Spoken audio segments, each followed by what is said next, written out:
En la W, una pausa. Hacemos una pausa para saludar a don Leopoldo López.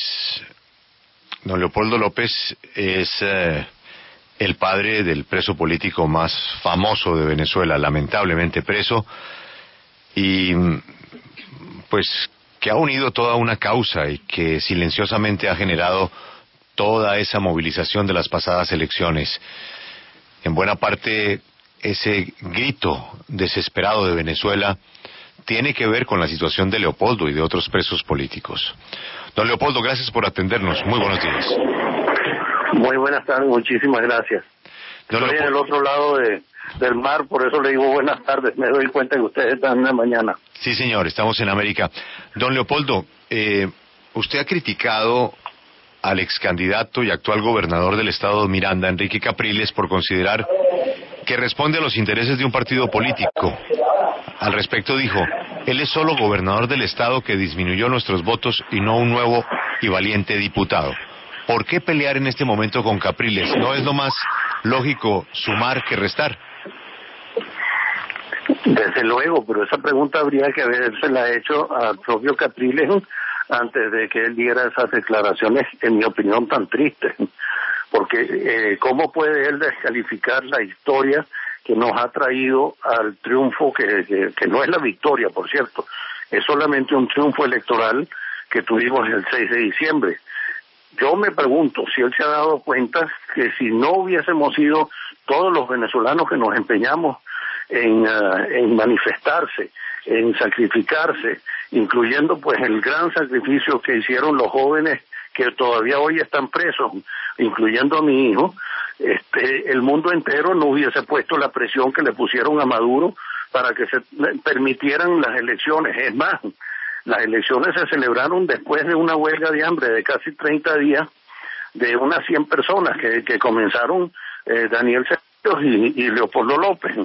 Pero si no hubiese sido toda esa presión internacional, yo dudo que el señor Maduro hubiese tenido una vena democrática y hubiese despertado un día diciendo sí, vamos a celebrar las elecciones, y no solamente vamos a celebrar las elecciones, sino vamos a reconocerlas. Es decir, hubiese aparecido un general Padrino López verdaderamente dispuesto a reconocer las elecciones. Yo creo que todo eso se le olvidó al señor Capriles cuando hizo esas declaraciones tan tristes. Sí, pero señor Leopoldo López Gil, usted dice que el señor Capriles, por suerte, es solo gobernador. Exactamente, ¿cuáles fueron esos comentarios que causó todo este malestar? Bueno, el haber dicho que lamentablemente la salida y el paro habían sido los dos grandes fracasos nacionales. Bueno, yo diría que fracasos fueron porque no lograron el objetivo de haber salido de la tragedia de gobierno que tenemos. Pero el calificarlo así como que si fueron unas grandes equivocaciones, que hubiésemos vivido más tranquilos, si nadie se hubiese manifestado y hubiésemos esperado el 6 de diciembre de buenas a primeras, como cree él que vamos a esperar hasta el hasta el diciembre del año 19 para celebrar las elecciones presidenciales, creo que o es muy ingenuo o alguien le ha enseñado algo de historia un poco distinto.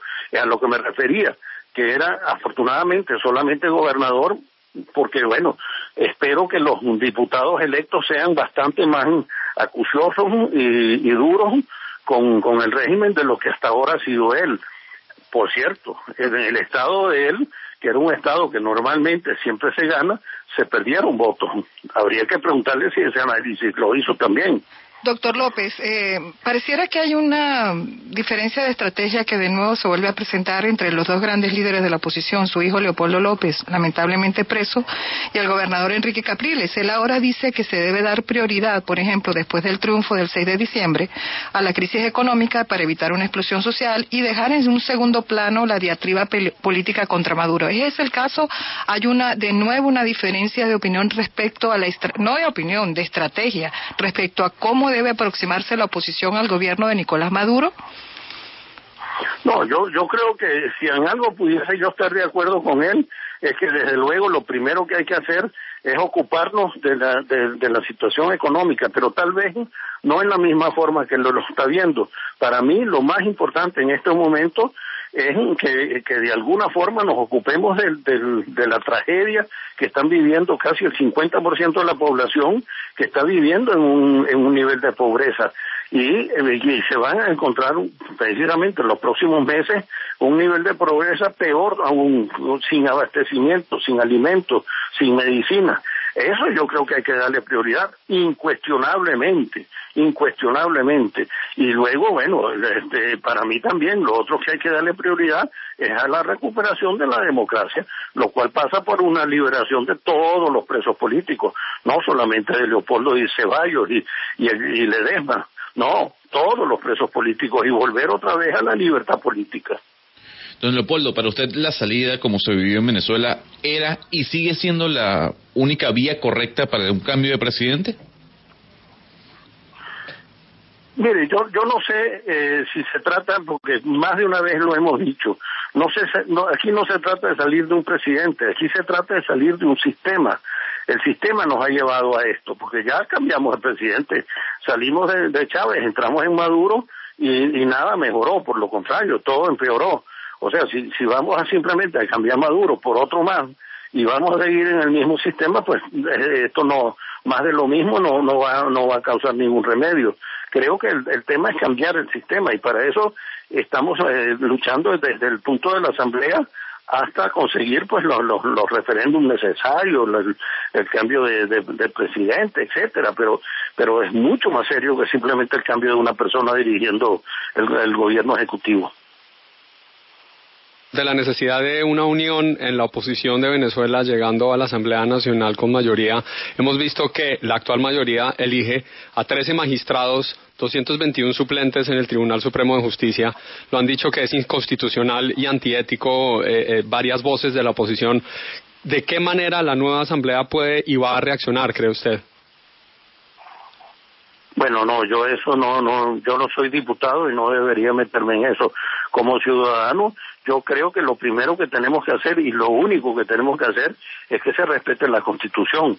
Y desde luego, usted bien lo dijo, no todo lo legal es ético. Aquí pues hay un abismo entre lo legal y lo ético, y creo que tenemos que hacer un esfuerzo por lograr no solamente que lo que se haga legalmente, sino que también se haga éticamente.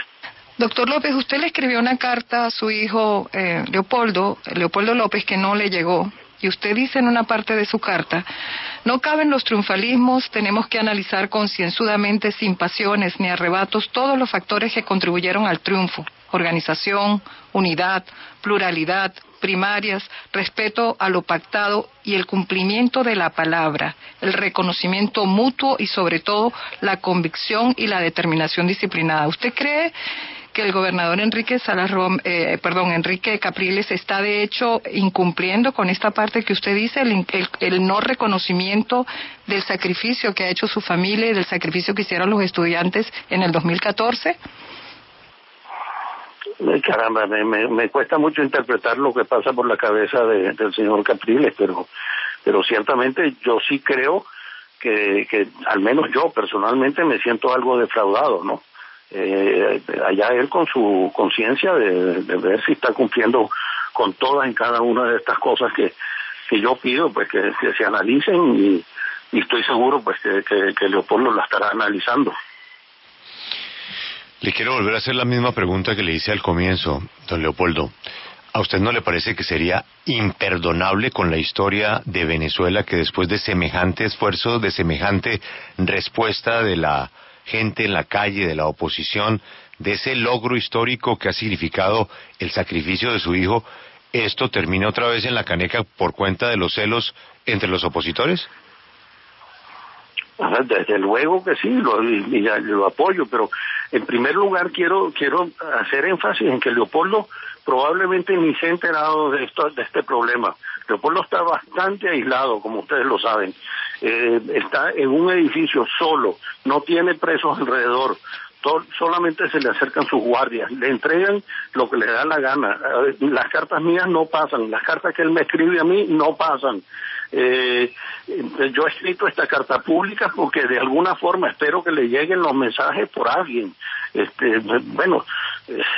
Leopoldo no debería ser ni siquiera parte de esta discusión porque él no está presente y no está en absoluto enterado de lo que ha pasado. Ahora, yo desde luego aspiro que estas cosas no dividan la unidad, y lo he dicho muchas veces.